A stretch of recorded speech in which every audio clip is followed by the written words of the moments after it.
storms that have been impacting a lot of areas throughout the Midwest. Kind of give us an update on what we should expect to see over the next couple of hours. Yeah, so I would say kind of in this short-term period between essentially now and I would say about midnight, maybe 1 o'clock at the very latest, this is when this line of storms looks to impact us. This is round number 1. There is a potential that we could see a secondary round, so that's why we're keeping the alert going through tonight, because it's possible we could get another round of storms coming in.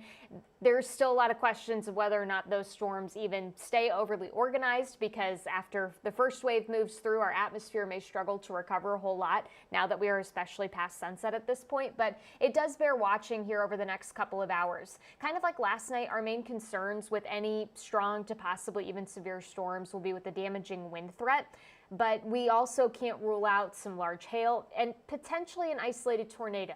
That is something we are really going to have to watch here as we head into the overnight tonight. So with this being an overnight setup, please make sure that you have your phone charged, you have your volume turned on, your phone's not on silent as you head into the bedtime hours, because if we do have a warning that's issued, you want to make sure that you can get yourself, your family to safety should you be in the path of any strong, possibly even severe storms. We have heard from the National Weather Service that they are likely going to issue a severe thunderstorm watch for parts of our area. We don't know what parts just yet. We don't know the timing and how long that's going to last. Let me take off some of the clutter here. But what you're going to see is certainly this cluster of storms that's moving through parts of Ohio right now. Certainly the strongest of the storms actually, sitting just to the west of the Columbus area, down just east of Dayton. But I will say, this severe thunderstorm warning here, the rain that's associated with it does not look overly impressive. You wouldn't think this would be something that would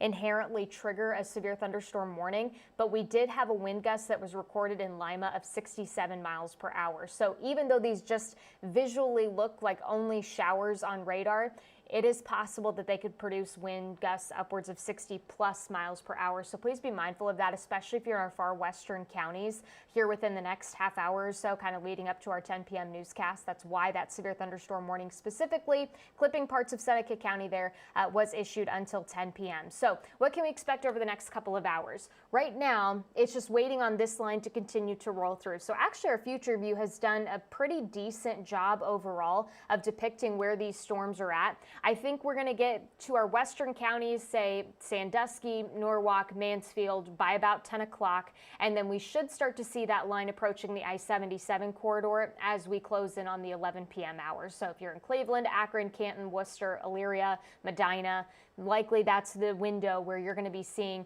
some of these storms knocking on your doorstep. And again, gusty winds are primary concern with this. Then we'll continue to see that line clear off towards the east. I expect it clears our far eastern counties between midnight, 1 a.m. at the absolute latest. And then you're starting to see this next wave possible.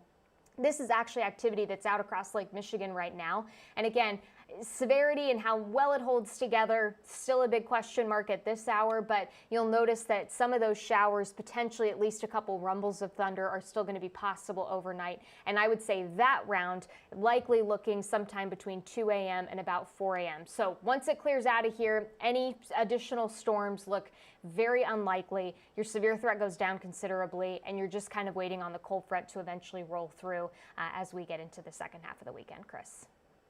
All right, Erica, stand by, 15 seconds. Let's have a word from our sponsor.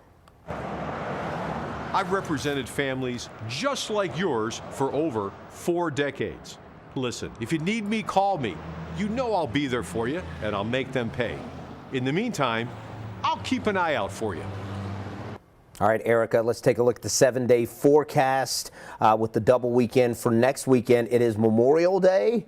And temperatures are in the 60s. Why? That's the question we're all asking in this department, I'll be honest.